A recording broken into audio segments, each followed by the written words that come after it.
ada istimak, ada perhimpunan lebih kurang 80,000 orang Islam. Tapi yang saya pelik sangat, di luar tu tak ada satu orang minta sedekah. Ketika berkumpul 80,000 orang tu orang kat luar tak ada satu minta sedekah. Macam baru ni pun saya baru balik daripada Aceh Tamiang kan, banjir ni.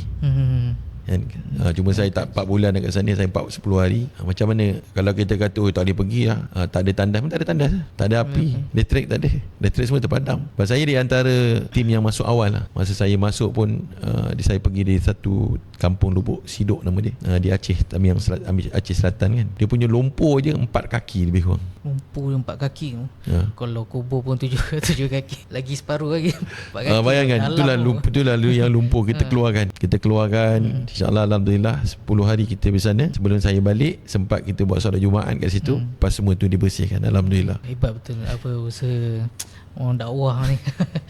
Bantu ke sana, pergi merantau merata tempat lah. Berapa buah negara Haji? 65 lah kurang lebih. 65. Banyak negara-negara Afrika juga saya masuk, macam Kenya, Uganda.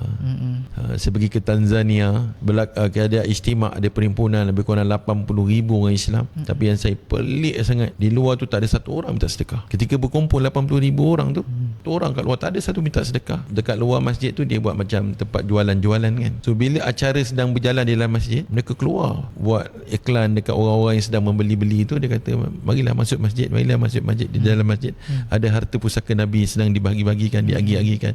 Di dalam masjid ada acara, ada zikir, ada solat. Saya kata ya Allah. Jadi dia mengajak orang daripada lalai kat luar tu kan, bawa masuk dalam masjid. Tu di Tanzania. Kemudian saya pergi di South Africa. Kita drive lah daripada Durban ke South Africa tu 6 jam ke 7 jam. Dan daripada situ saya masuk ke Botswana. Botswana tu saya masuk ke Namibia dan juga masuk ke Zimbabwe.